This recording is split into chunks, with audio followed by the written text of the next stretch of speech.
Hey y'all, so today we're going to continue in chapter 8, and again the title is Self-Preservation, Identifying Leg Traps, Cages, and Poisoned Bait.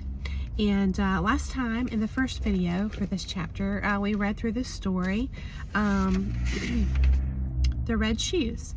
There were different titles depending on the different areas that it came from, because, you know, tales are folk tales and fairy tales are told, throughout different cultures. So sometimes the name changes a little bit. I had to look, but it was called The Red Shoes. And so now we're going to be diving into the symbolism, the meaning, and all the lessons that it has for us. Okay, so the first section that she has, and remember her chapters are divided into different sections. So the first section after the story is called Brutal Loss in Fairy Tales. And I believe I read this paragraph to you last time, but it's short. I'm going to go ahead and read it again so it's fresh on our minds. It says, "It is more than reasonable to ask why there are such brutal episodes in fairy tales. It is a phenomenon found worldwide in mythos and folklore.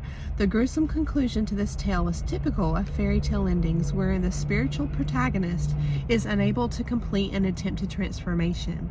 Psychologically, the brutal episode communicates an imperative psychic truth.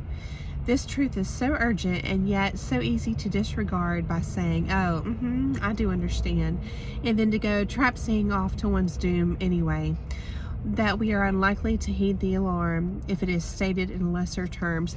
And so, if you remember, we discussed about last time about how, the extreme parts of these fairy tales are necessary, because to be told in that manner, to be told in an extreme and kind of shocking manner, so that it sticks with us, so that the lesson truly sinks in. Because I think that we have like a natural tendency to, and I don't even think it's a conscious process, I think we have a natural tendency to kind of tune out a lot. And, when we're trying to absorb important information, I think that amplification, that exaggeration that kind of almost shocks you awake a little bit is going to help us truly grasp these lessons. Because if the story sticks, if there's a way to make the story and even the different parts of the story stick with us, then it's going to stay around in our mind long enough for us to process and pull the lesson from it. You see what I'm saying? So, and two, I think sometimes shock and awe is necessary to break trauma bonds too, because it's almost like when you're with a narcissist, it's like you're under a spell, kind of. And you hear different people talk about brain fog. It's a real thing, and it's kind of like you're brainwashed, really, in a way. You've surrendered your own thinking processes to this person. This person has on purpose taken over your life and your mind for, to manipulate you for their own self-gain. So it's exploitation to the extreme. And so in order to fully come out of that, especially in the beginning stages, when you're first becoming aware and you're starting your healing journey, I think that shock and awe is really important then. But even as we progress and we just want to refine our discernment and just continue those life lessons in the latter stages of healing and moving forward, I think that, even then, like what she's saying here, the extreme details in these stories is going to help those lessons really come through. So, So yes, she calls it brutal loss in fairy tales, because remember how, the executioner, what he had to do because of the red shoes on her feet, if you remember in the story. So it says the psychological truth in the red shoes is that a woman's meaningful life can be pried, threatened, robbed, or seduced away from her unless she holds on to or retrieves her basic joy and wild worth. The tail calls our attention to traps and poisons we too easily take onto ourselves when we are caught in a famine of wild soul. Without a firm participation with the wild nature, I would say, like, without a firm grasp on yourself, a woman starves and falls into an obsession of feel-betters, leave me alones, and love me please. When she is starved, a woman will take any substitutes offered, including those that, like placebos, do absolutely nothing for her, as well as destructive and life-threatening ones that hideously waste her time and talents or expose her life to physical danger. It is a famine of the soul that makes a woman choose things that will cause her to dance madly out of control, then too near the executioner's door. So in order to understand this tale further, we have to see how a woman can so drastically lose her way by losing her instinctual and wild life. The way to hold on to what we have, the way to find our way back to the wild feminine, is to see what mistakes a woman so trapped can make, I would say, or a man, because this is applicable to men and women. Then we can backtrack and repair. Then we can have reunion. And what I put here is we are made to, my notes, we are made to believe that what a narc has to offer is better than what we already have. So that's that surrendering. That's that where it talks about here, without a firm participation with the wild nature, without that that firm grasp on your own wild nature, your own intuition, your own self, your trust in yourself. If you don't really have a firm grip on that, then you're going to be vulnerable to a manipulator to swoop in and seduce you with a dangling carrot. I've heard it called before, so we're going to get into that, how we're fooled into thinking that what this manipulator has to offer us is better than what we already have, and that's not true. The ideal partner or friend or close acquaintance, like a business partner, whoever we're going to get closely aligned with, the ideal person is not going to try and change you and replace your outlook on life and take over your mind. They're going to be aligned with you because you're on the same page. You know what I mean? And you're walking together. You're supporting one another together on the same path. So there's a difference.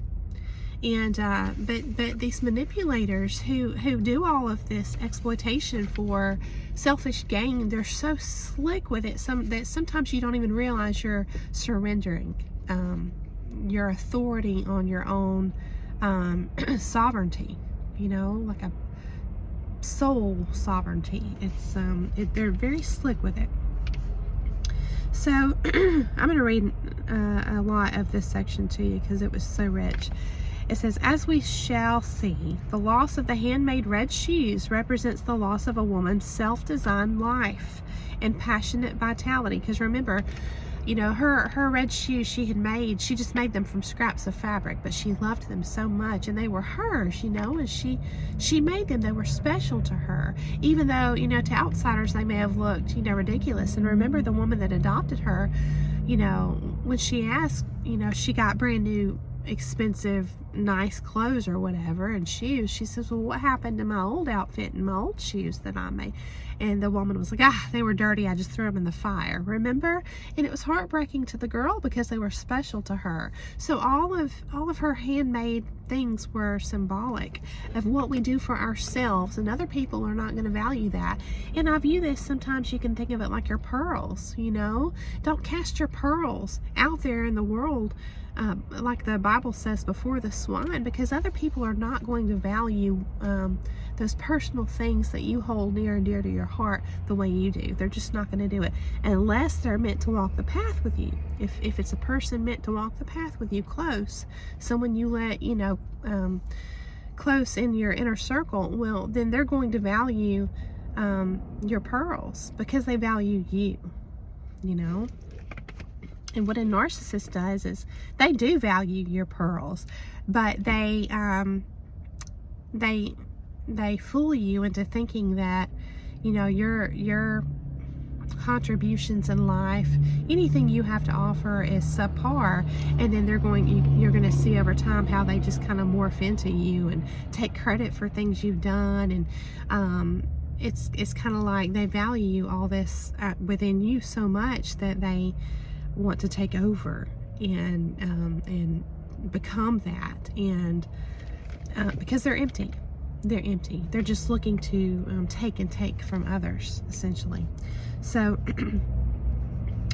it says, as we shall see, the loss of the handmade red shoes represents the loss of a woman's self-designed life and passionate vitality, and the taking on, she says, of a too-tame life.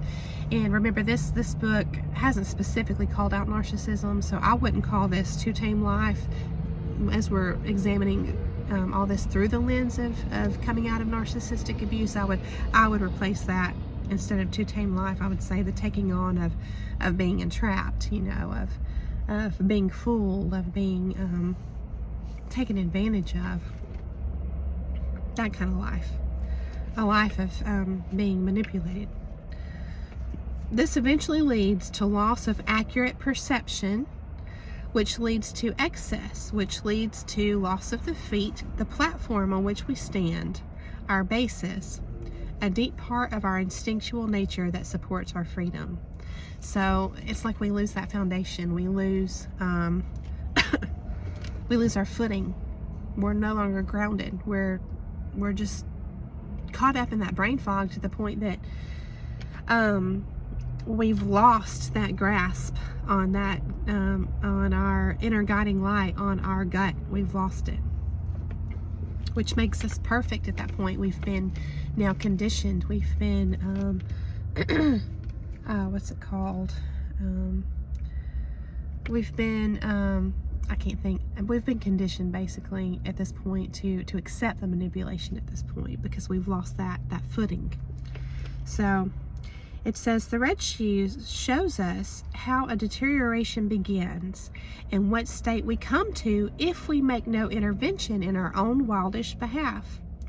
Let there be no mistake, when a woman makes efforts to intervene and fight her demon, whatever that demon may be, it is one of the most worthy battles known, both archetypally and in consensual reality. Though she might, as in the tale, hit ground zero -5 bottom via famine, capture, injured instinct, destructive choices, and all the rest, remember, at the bottom is where the living roots of psyche are. It is there that a woman's wild underpinnings are. At bottom is the best soil to sow and grow something new again. In that sense, hitting bottom, while extremely painful, is also the sowing ground.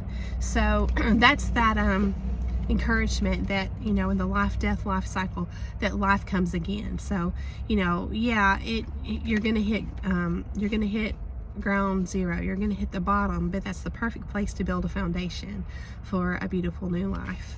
So no, never lose your hope.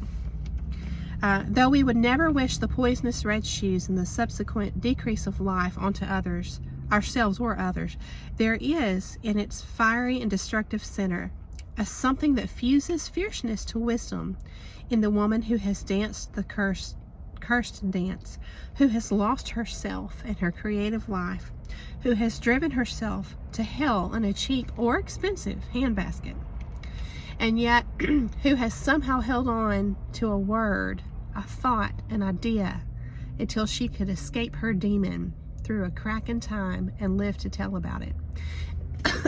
So when she says her demon, remember, this can be applicable to, an internal blockage, like self-doubt. That could be the demon, or it could be like a real life, situation where you feel like demons, or the darkness is at work through another person, like a narcissist, to stunt your progress in life. So she says, the fairy tales end after 10 pages. Our lives do not. We are multi-volume sets, and our lives, even though one episode amounts to a crash and burn, there's always another episode awaiting us, and then another. There are always more opportunities to get it right. to fashion our lives in the ways we deserve to have them. Don't waste your time hating a failure.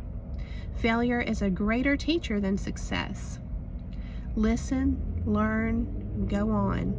That is what we are doing with this tale. We are listening to its ancient message. We are learning about deteriorative patterns so we can go on with the strength of one who can sense the traps and cages and baits before we are upon them or in them. So I hope that was encouraging to you. I really liked that section. I didn't want to cut a whole lot out. So then she goes into unraveling, what she calls unraveling the tale for the lessons, okay? So that was kind of like the introduction to the breakdown of the tale. So the next section is called The Handmade Red Shoes. And let's dive in. She's talking about how, in the beginning, the shoes that she had made for herself, the symbolism of those shoes. Because remember in the story there were two sets of red shoes, so let's don't get this confused, okay? The first set of red shoes were the ones that she had fashioned herself out of scraps of cloth. And those are the ones that the woman that adopted her threw in the fire, okay? And the little girl was sad about it. And then they were replaced eventually by new red leather shoes, expensive, nice, and those were the ones that she couldn't get off her feet, and they were just compulsive. They were forcing her to dance, compulsively, and she couldn't get them off, and it was horrible. So two sets of shoes, okay? So now we're talking about the ones she had made in the beginning of the story that she loved so much, and they're symbolic. It says she was finding her way. She had progressed from having no shoes, because remember she was very poor, to having shoes that gave her a sense of soul, in spite of the difficulties of her outer life. And it says, the handmade shoes are marks of her rising out of a mean psychic existence into a passionate life of her own design. It does not matter that her life is imperfect. She has her joy and she will evolve. And she talks about, her character in the story is a psychological motif for one who is rich in spirit and who slowly becomes more conscious and more powerful over a long period of time. And she says that this character really portrays all of us. And it's kind of like, that's the natural progression, if you're not, if you never fall victim to a manipulator, to any kind of interference, from the darkness in this world, which I think we all wind up, experiencing bad things. We all do. But, just hypothetically here, she's talking about that's the normal progression that we all go through, that, we just do our best, and we figure things out on our own, and we construct a life of our own that suits us, that we're proud of, that and then we continue growing, as we go along through life. That's just the normal progression.